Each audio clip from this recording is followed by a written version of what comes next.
We, the Cryaxi, had made a terrible miscalculation.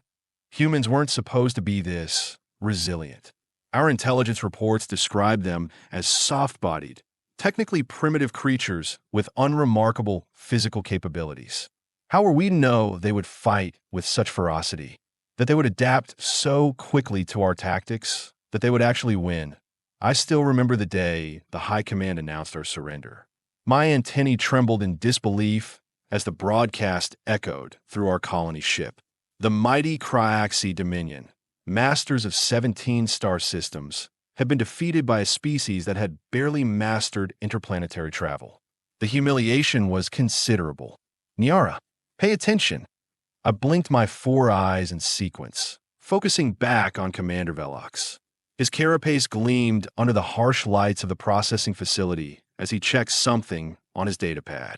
"Sorry, Commander," I mumbled, straightening my posture. Not that it mattered much. We were all prisoners now, awaiting our assignments from our new human overlords. "Your designation?" barked the human officer standing next to Velox. His uniform was crisp, adorned with colorful patches that presumably denoted his rank. "Lieutenant Marcus Wells, if I remembered correctly." Despite my natural height advantage, something about him made me feel small.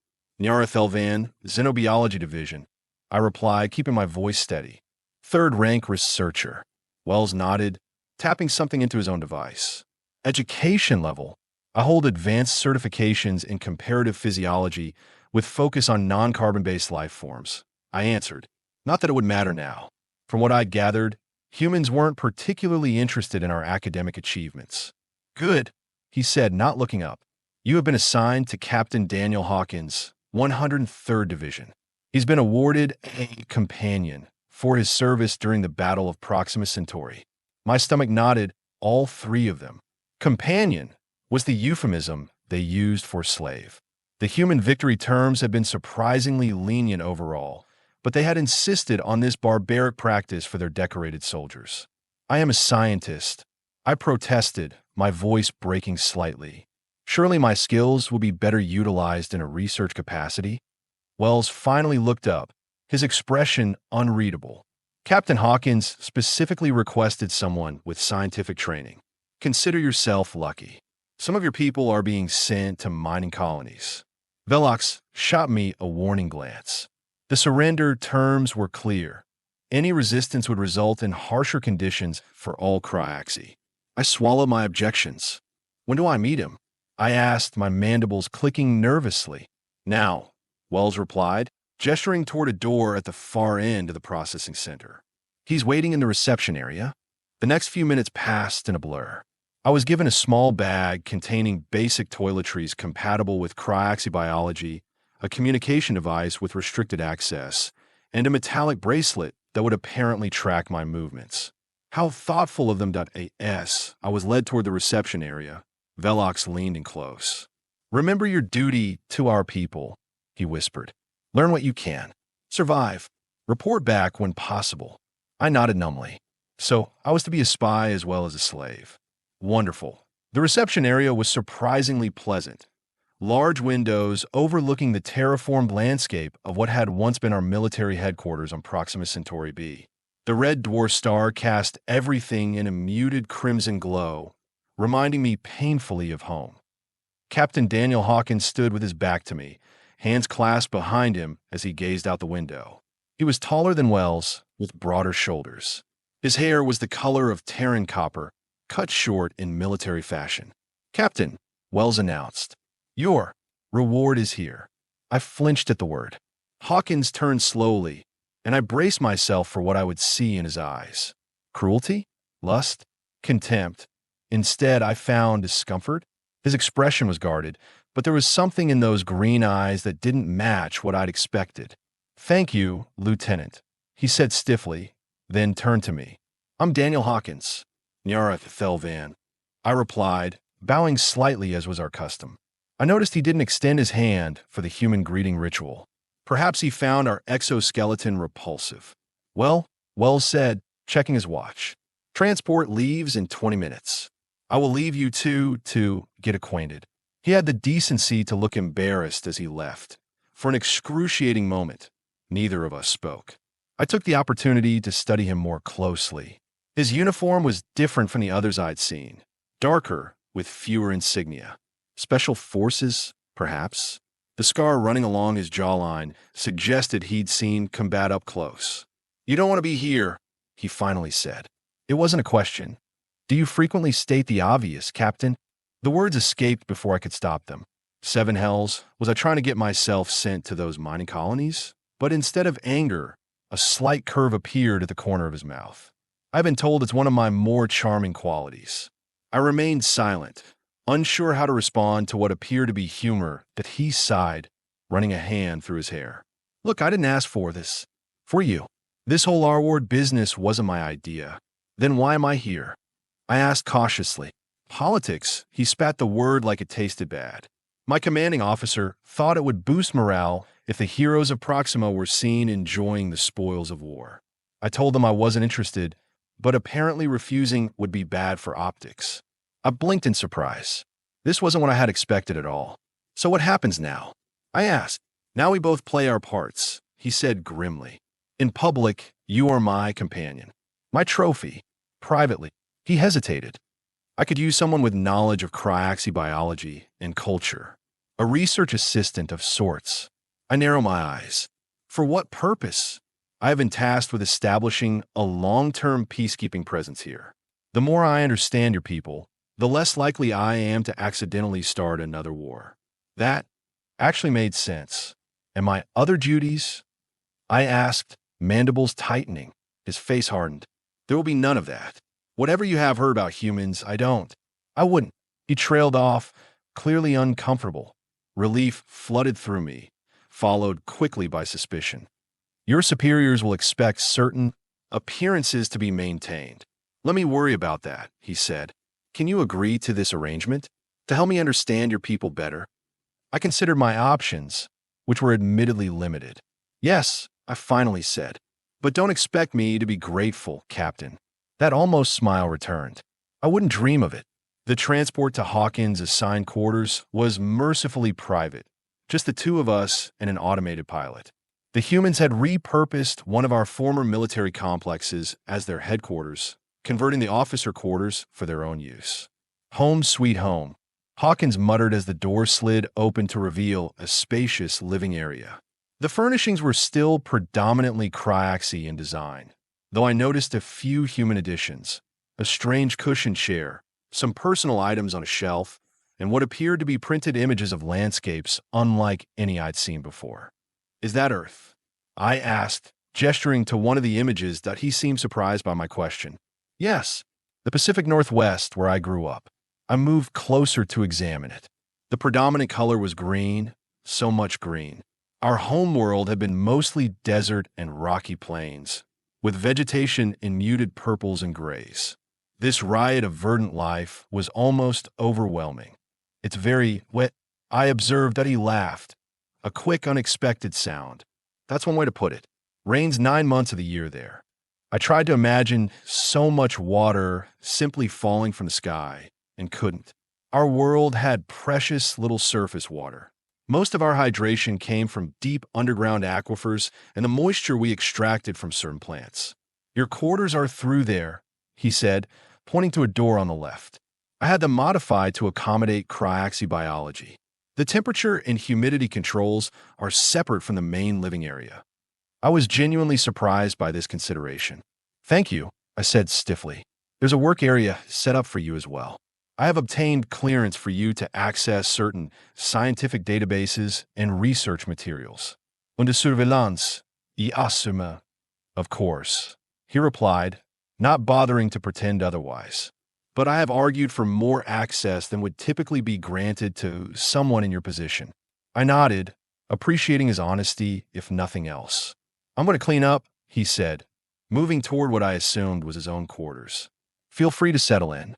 We have a meeting with the Joint Command Staff in 3 hours." "Already?" "What?" "Because apparently my war prize needs to be paraded around as soon as possible," he said bitterly. After he left, I explored my new quarters. True to his word, the room was set up with attention to cryoxy comfort. The sleeping platform was the correct hardness. The ambient temperature was higher than humans typically preferred, and the air had been adjusted to contain the slightly higher oxygen content we thrived in.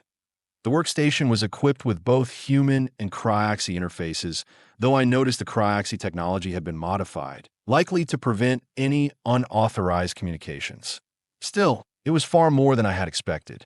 I sat on the edge of the sleeping platform, trying to process my situation. I wasn't going to be abused. I would have work related to my field.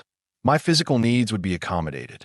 By prisoner standards, this was practically luxury. So why did I still feel so violated? Because fundamentally, I wasn't free. I couldn't leave. I couldn't refuse. I was property, regardless of how benevolent my owner might be. The thought made my antennae quiver with suppressed rage that a soft chime interrupted my brooding. The door slid open to reveal Hawkins, now dressed in a more formal uniform. He'd added several medals to his chest, reminders of the battles where he'd killed my people. "Ready?" he asked. "Do I have a choice?" I replied, coolly decide. "Look, Nyara, I understand your resentment. I don't blame you for it.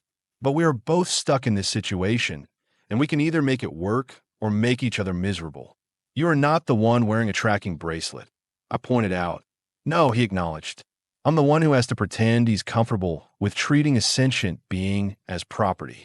So maybe we're both compromised here." I hadn't considered it from that angle. If he truly found the arrangement distasteful, he was also playing a role against his will. "I will behave appropriately at your meeting," I conceded. "But don't expect me to grovel." "I wouldn't respect you if you did," he replied, holding the door open for me. The command center was located in what had once been our strategic planning facility. Seeing humans at workstations where my colleagues had once sat sent a pang through my thorax. We entered the main conference room. Conversations hushed. All eyes turned toward us. Mostly human, with a few cryoxy representatives who had been appointed as liaisons. Their antennae dipped in subtle gestures of sympathy when they saw me. Captain Hawkins, a human female with short gray hair and an imposing presence, greeted us. "I see you have brought your companion, General Prescott," Hawkins said, his voice carefully neutral. "This is Nyara Thelvan, formerly of the Xenobiology Division. She will be assisting me with cultural and biological research to facilitate smoother relations with the cryoxy population." I noticed he emphasized my scientific role rather than my status as his reward. The general's eyebrows rose slightly. "How pragmatic of you, Captain. Please take your seats." We were just discussing the reallocation of resources from the former cryoxy military installations. The meeting proceeded with excruciating formality. I sat silently beside Hawkins, aware of the occasional glances from both humans and cryoxy. The humans seemed curious, some disapproving, others openly leering. My own people looked at me with a mixture of pity and uncertainty. Throughout the proceedings, Hawkins maintained a professional demeanor, occasionally taking notes on his datapad. The discussion centered around repurposing our weapons manufacturing facilities for civilian use. A reasonable approach, I had to admit. The humans didn't seem intent on stripping our world bare, merely on ensuring we couldn't threaten them again. As the meeting drew to a close, General Prescott addressed me directly for the first time. "Ms. Thelvan, given your background, perhaps you could offer some insight into the ecological impacts of our planned terraform adjustments." The room fell silent. I felt Hawkins tense beside me. I hesitated, not sure if this was a test or a genuine inquiry. But if I was going to be here, I might as well be useful. "The proposed changes to the atmospheric composition will be detrimental to the native fungal networks that regulate soil chemistry," I said carefully. "A 5% reduction in the nitrogen enhancements would allow those networks to survive while still making the air more comfortable for humans." Prescott studied me for a moment before nodding. "Make a note of that adjustment, Lieutenant Kedar," she said to an aide. "We will run simulations with the new parameters." As the meeting adjourned, Hawkins kept me close as we navigated through the crowd. Several of his fellow officers approached, clearly curious about me. "So this is your prize, Hawkins?" one man said, eyeing me with an evaluating gaze that made my exoskeleton crawl. "Bit different from what I would have chosen," but to each his own. Hawkins' jaw tightened. Commander Nyara is a xenobiologist. Her knowledge is proving invaluable to our transition efforts. The man, whose nameplate read Richards, smirked. I'm sure that's why you requested her. Her knowledge. Careful, Richards, Hawkins said, his voice dropping to a dangerous register. You are dangerously close to insubordination. Richards held up his hands in mock surrender. No offense intended, Captain. Enjoy your research assistant. He sauntered away, chuckling to himself. Sorry about that, Hawkins muttered as we continued toward the exit. Is he representative of human attitudes? I asked quietly. Some humans, Hawkins corrected. Not all of us see your people as objects, just enough to make it official policy. I couldn't help adding he didn't deny it. Politics often brings out the worst in any species, I suspect. As we walked back to our quarters, I pondered what I'd observed. The humans weren't a monolith. Some seemed uncomfortable with the companion program. Others enthusiastically embraced it. Hawkins himself was clearly conflicted. Perhaps there was hope for a more equitable arrangement in the future. Perhaps not. For now, I had a role to play and information to gather. For my people, if not for myself.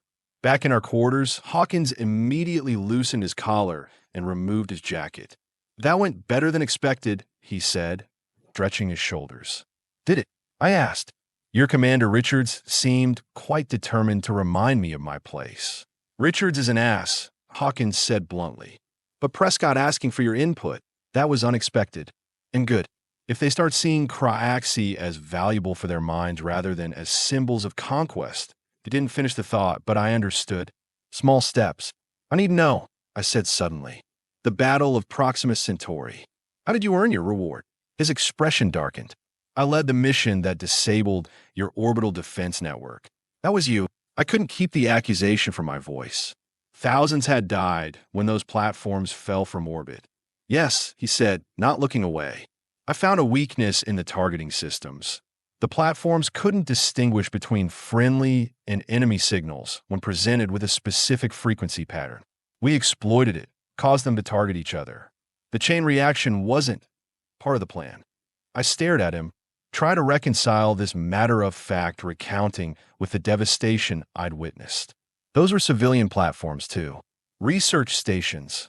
I know, he said quietly. War is ugly, Nyara. I didn't enjoy it, yet you were rewarded for it. Yes, and my reward is having this conversation, facing what I did. He ran a hand through his hair. Maybe that's fitting. I didn't respond. What could I say? That I forgave him? I didn't. That I understood? I didn't fully, not yet. Get some rest, he finally said. Tomorrow I will show you the research facility where we will be working. As I retired to my quarters, I found myself deeply conflicted. Hawkins wasn't what I'd expected. Neither a monster nor a savior, just a soldier caught in the same political machinery that had trapped me. And yet, I couldn't deny a growing curiosity about him, about humans in general. We dismissed them as primitive, only to be soundly defeated. Clearly, we misunderstood something fundamental about their nature. Perhaps that was the real purpose of my assignment, not to serve as a trophy or even as a research assistant, but to understand what made humans so dangerously, effectively human. As I settled onto my sleeping platform, I realized I had a long way to go, and Daniel Hawkins, for better or worse, would be my guide. Morning on Proxima Centauri meant a slight increase in the perpetual crimson twilight that bathed our world. The red dwarf star never quite created what humans would consider daytime, but my species had evolved to thrive in this muted light that I awoke to the sound of voices in the main living area. Hawkins wasn't alone, just saying, nobody would blame you for enjoying the perks, a voice I recognized as Commander Richards was saying. These bugs aren't exactly lookers by human standards, but I hear they are surprisingly. That's enough, Commander, Hawkins cut him off. My arrangements with Nyara are none of your concern. Come on, Danny. We have known each other since the academy. You can drop the proper officer act. This isn't an act, Richards. It's Captain Hawkins while we are on duty. I quietly moved closer to the door, focusing my auditory receptors. Fine, Captain, Richards said, his voice dripping with sarcasm. but some of the guys are wondering if you have gone native. First, you argue against the companion program in command meetings. Then you request one anyway, but treat her like she's your colleague? It's sending mixed signals. The only signal I'm concerned with is the one I'm sending to the Cryaxi population, Hawkins replied coolly, that we can work together productively. Richards laughed. They're the enemy, Danny. They tried to terraform Mars while people were still living on it. For God's sake. They are a defeated enemy, Hawkins countered. And now we need to figure out how to live with them. Unless you want to station occupation forces here for the next century. Maybe I do. Can't trust these insects further than you can throw them. That's exactly the kind of thinking that starts new wars, Richards. A pause, then. You have changed, Danny. The Hawkins I knew on Titan Station wouldn't be playing nice with the bugs who killed Jackson and Perez. The Hawkins you knew on Titan Station was following orders without questioning them. Hawkins said quietly, "Maybe that's the problem. I heard movement." Richards presumably standing to leave. "Just watch yourself, Captain. People are talking. Not everyone agrees with your humanitarian approach to the victory terms." Noted, Commander. "Anything else?" "The General wants your xenobiology pet at the research briefing today. 0900 hours. Commander Nyara will be there." The door hissed open and closed. I waited a few moments before emerging from my quarters, pretending I'd heard nothing. Hawkins was standing by the window, his posture rigid with what I was learning to recognize as stress. He turned when he heard me enter. "Good morning," he said, his voice carefully neutral. "Did you rest adequately?" "Yes, thank you," I replied, though I believe I overheard something about a research briefing. He nodded. 0900 hours. "Apparently, General Prescott was impressed by your input yesterday."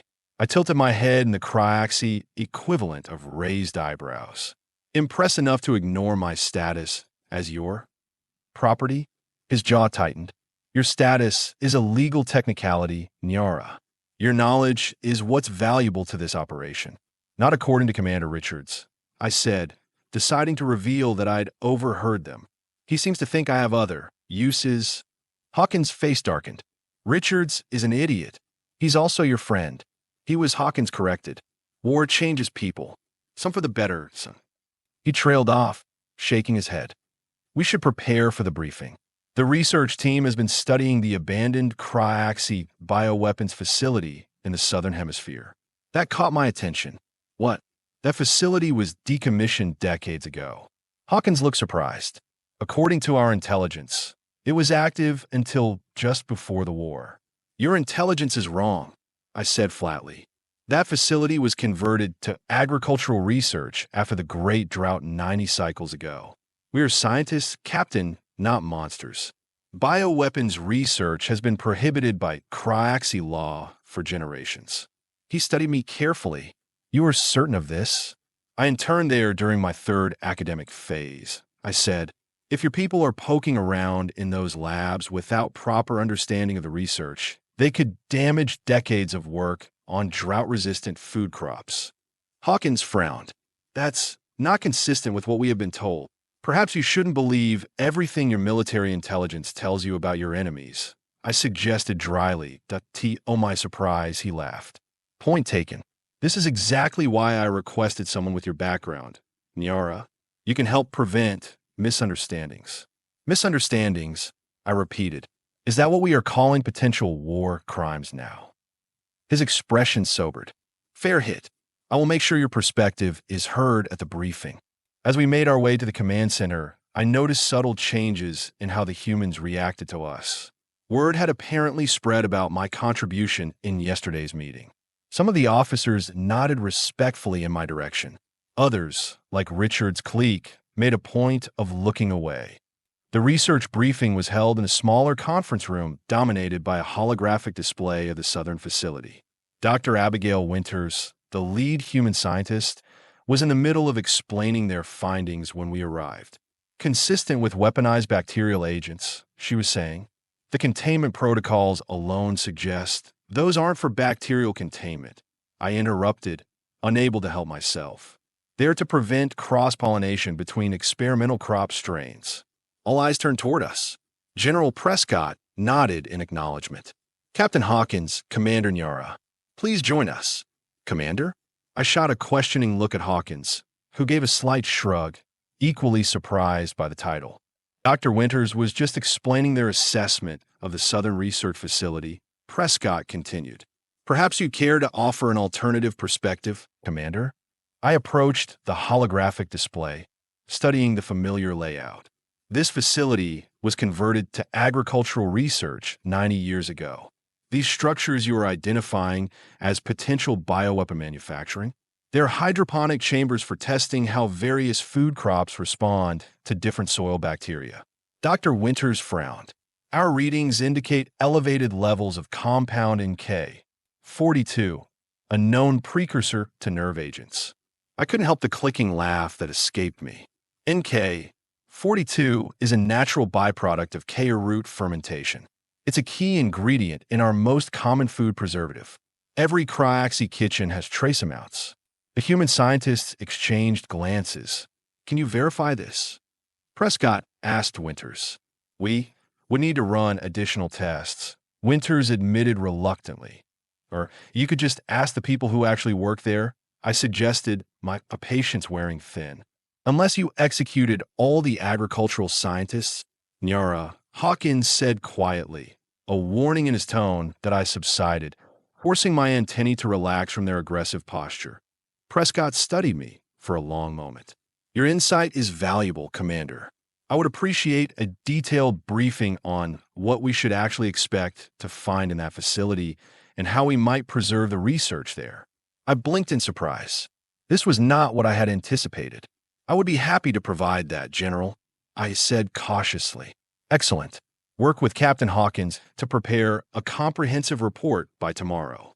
And I want both of you on the survey team that visits the facility next week. After a few more exchanges, the meeting adjourned. As we left, Hawkins leaned close. Commander, I questioned. Not my doing, he murmured. But I'm not complaining. Is this some human mind game? Pretend to respect me while I'm still wearing this. I discreetly touched the tracking bracelet. I don't think so, he replied. Prescott's a pragmatist. If you are useful, she will use you. The title just makes it easier for her officers to take orders from you without feeling like they are being commanded by a prize. I digested this as we walked. What happens if I prove too useful? Will they see me as a threat? Possibly, he acknowledged. But right now, they're more concerned about preventing another war. If you can help with that, they will overlook a lot. Back in our quarters, I immediately set to work preparing the briefing Prescott had requested. Hawkins brought me what passed for food among the human provisions. They were still working on synthesizing appropriate nutrition for cryoxy physiology. Tell me about the Great Drought, he said as I worked. I looked up, surprised by his interest. It was 90 cycles ago, about 70 of your Earth years. Our homeworld went through a climate shift that drastically reduced rainfall in our main agricultural regions. Millions died before we developed the drought-resistant crops that saved our civilization. Is that why your people expanded outward, looking for more habitable worlds? I nodded. Partially. We never wanted to be that vulnerable again. One world, one disaster away from extinction. Humans had similar motivations, he said, though we nearly destroyed ourselves before we got off-world. Your nuclear conflicts, I acknowledged. We studied those in our history courses. They seemed irrational. They were, he agreed. But fear often is. I considered him thoughtfully. Is that why you destroyed our orbital platforms? Fear. He didn't flinch from the question. Yes, your platforms had weapons that could have decimated our colonies. We struck first because we were afraid you would. Would we have? I wondered aloud. I don't know, he admitted, but after Mars, many believed you would. The Mars terraforming attempt had been a catastrophic misunderstanding. Our preliminary surveys had failed to detect the fledgling human settlements beneath the surface. By the time we realized there were humans living there, the atmosphere processors had already begun changing the composition of the air. Thousands died before we shut them down that we had offered reparations. The humans had responded with warships. We never intended to harm your people on Mars, I said softly. I believe you, he replied, surprising me. But intentions don't bring back the dead. We worked in silence after that, each lost in our own thoughts. The next few days established a routine. Briefings, research, meals shared in awkward but gradually more comfortable silence. Hawkins was scrupulously respectful of my space and autonomy within the confines of our strange arrangement. I found myself reluctantly appreciating his efforts that on the fourth day, everything changed, that we were in the main research facility, reviewing data from preliminary scans of the southern complex, when alarms began blaring. Hawkins immediately reached for the sidearm he wasn't wearing. Security protocols forbade weapons in the research areas. "What's happening?" I asked as emergency lights began flashing. Before he could answer, the facility's AI announced, "Security breach in Sector 7. All personnel implement lockdown procedures." Sector 7, the prisoner processing center, where newly captured cryoxy were held before assignment. The Hawkins communication device buzzed. "Hawkins here," he answered. "Captain." General Prescott's voice was tense. "We have a situation. A group of cryoxy prisoners have overpowered their guards and seized control of the weapons cache in Sector 7. They are demanding a transport ship and safe passage off-world." "Casualties?" Hawkins asked, his voice shifting to what I now recognized as his combat tone. "3 guards confirmed dead. 2 hostages taken, Dr. Winters and Lieutenant Sanders." I felt sick. This would undo all the fragile progress of the past few days. "I'm on my way," Hawkins said. "And, Captain, bring your companion. The rebel leader is asking specifically for her." My antennae stiffened in shock. "What? Why would they ask for me?" Hawkins looked equally confused. "I don't know, but we're going to find out." Security teams were positioned throughout the corridors as we made our way to Sector 7. Commander Richards intercepted us, his expression dark. "Your friends have made quite a mess, Bug," he spat at me. 3 good men dead." "They're not my friends," I replied tersely. "I have no idea why they have asked for me." "Sure you don't," he sneered. "Just a coincidence that they rise up right after you have been given access to our research and security protocols." Hawkins stepped between us. "That's enough, Commander. We have a crisis to resolve." Richards glared but stepped aside. As we continued toward the crisis zone, Hawkins spoke quietly. "I need to know right now if you have any information about this, Nyara." "I don't," I said firmly. "I'm as surprised as you are." He studied my face. I'd learned humans place great importance on eye contact during moments of truth-telling. "Okay," he finally said, "but be careful. This could be a trap for both of us." The Situation Room overlooking Sector 7 was packed with human officers and security personnel. General Prescott stood at the center, studying surveillance feeds. "Captain Hawkins, Commander Nyara," she acknowledged us. "The situation has escalated. The rebels are threatening to execute the hostages if their demands aren't met within the hour." "Have they said why they are asking for me?" I inquired. "Only that you are the traitor who consorts with the enemy, and they want you to witness true cryoxy resistance." Prescott quoted grimly that I felt a chill. Extremist rhetoric. There had always been fringe elements within our society who advocated for more aggressive policies toward other species. I dismissed them as irrelevant zealots. "Let me speak with them," I said. Hawkins looked alarmed. "That's exactly what they want." "Yes," I agreed, "but it may be our best chance to resolve this without further bloodshed." Prescott considered this. "We will establish a video link first.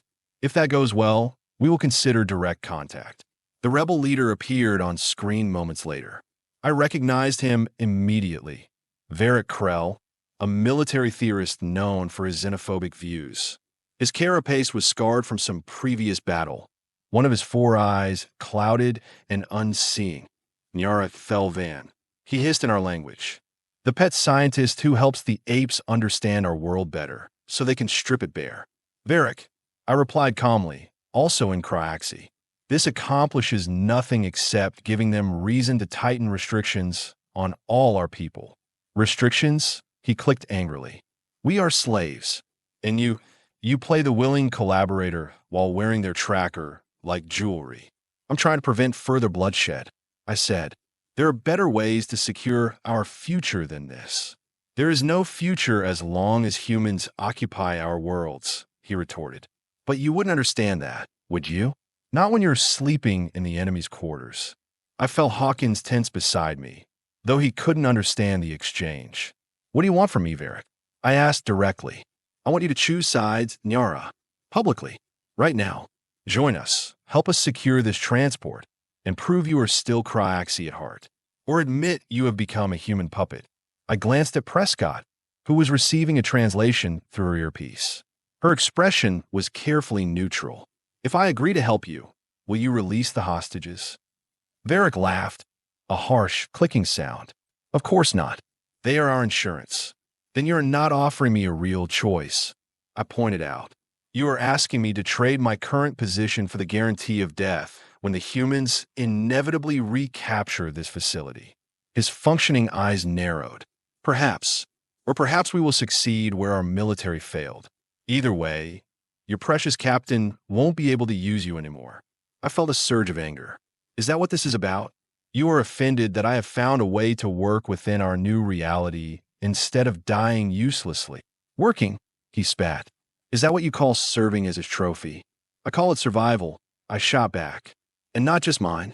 Every day I spend helping them understand us is a day they are less likely to misinterpret something and slaughter more of our people.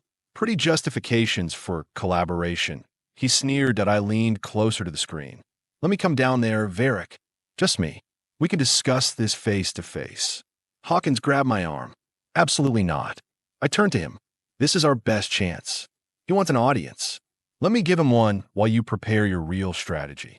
It's too dangerous, he insisted. I agree with the captain. Prescott interjected. We are not sending you in there alone. Then send me with her, Hawkins said unexpectedly. Both of us. Everyone stared at him. That's what they really want, isn't it?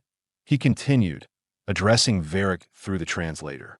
The human captain and his Cryaxi prize. A symbolic capture.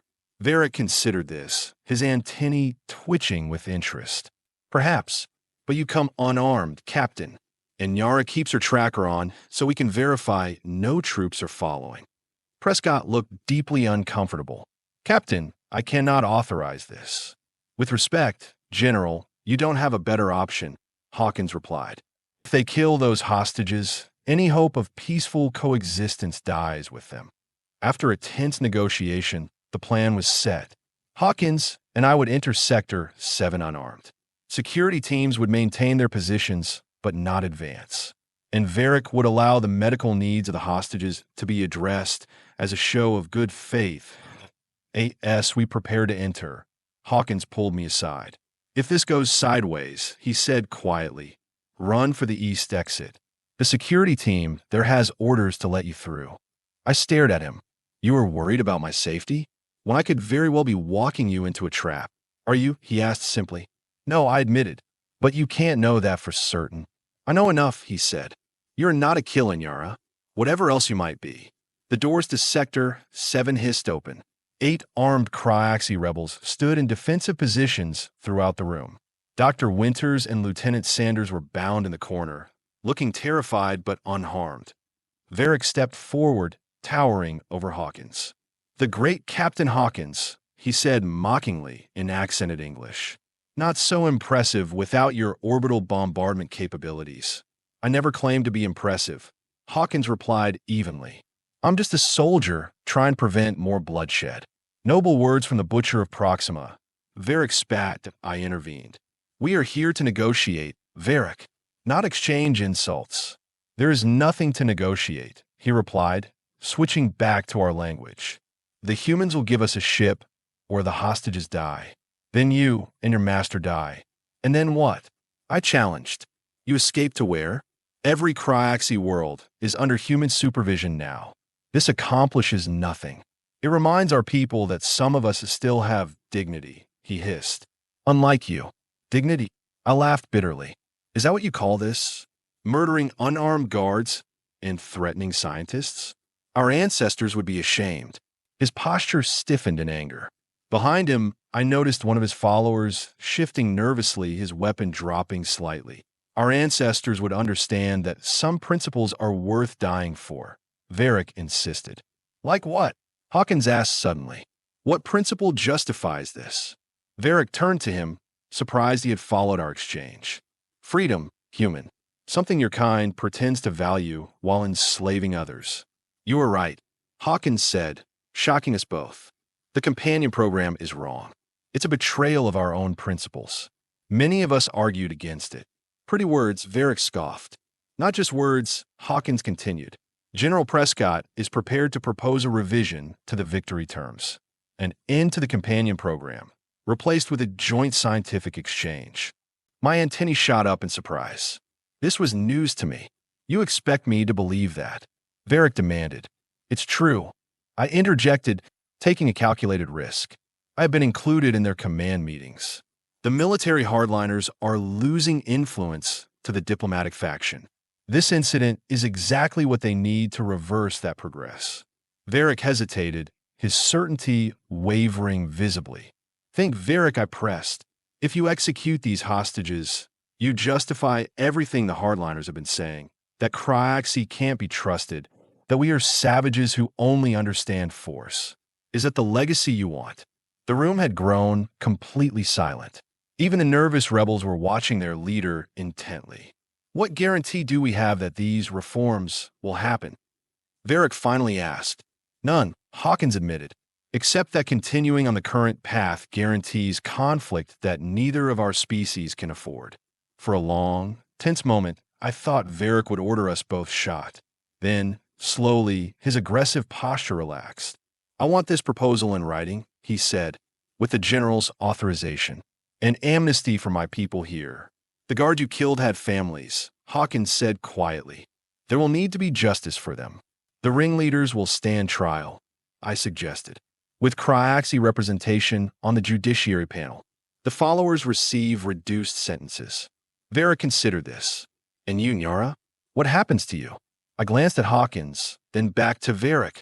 I continue my work, but not as anyone's property. The negotiation lasted hours, but in the end, the hostages were released unharmed. Varric and his 2 lieutenants surrendered to face trial. The remaining rebels accepted the amnesty terms, which included reassignment to agricultural restoration projects. As we walked back to our quarters that evening, both exhausted, Hawkins was uncharacteristically quiet. Was it true? I finally asked. About Prescott considering an end to the companion program? It is now, he said with a small smile. She was quite impressed with how you handled Varric. Said it demonstrated exactly why treating your people as equals was smarter than treating them as property. And you? What will happen to you when your prize is emancipated? He shrugged. I will adapt. Maybe request that research posting on Europa I have had my eye on. Europa. I perked up despite my exhaustion. Your ice moon? I have read fascinating studies about the potential for extremophile life in its subsurface oceans. I know, he said. That's why I thought you might be interested in joining the research team. As a colleague, not a companion. I stopped walking, staring at him. Are you serious? Perfectly, he replied. Your xenobiology expertise would be invaluable. And Europa is neutral territory. Not human, not Cryaxi. A fresh start. You trust me? After everything, I trust the scientist who risked her life to prevent bloodshed today, he said simply. The rest, we can figure out as we go. As we reached our quarters, soon to be just as I supposed, I found myself considering his offer. Europa, research, freedom, and perhaps, in time, something like friendship with this complicated human who'd been both my captor and liberator. I will think about it, I said. That's all I ask, he replied, keying open the door. The tracking bracelet on my wrist suddenly beeped and unlocked, falling to the floor with a soft clatter that I looked up in surprise. Prescott works fast, Hawkins commented. Consider yourself officially emancipated, Commander Nyara. I picked up the bracelet, turning it over in my hands. Such a small thing to have represented so much. Thank you, I said, knowing the words were inadequate. Don't thank me, he said. I should never have accepted you as our ward in the first place. I am sorry. You created an opportunity from an injustice, I pointed out. Not many would have done the same. He smiled, a real smile, not the guarded one I'd grown used to. So, Europa? The transfer ships leave in 3 weeks. I thought about it. About new beginnings.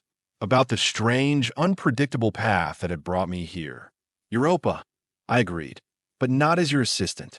As your equal.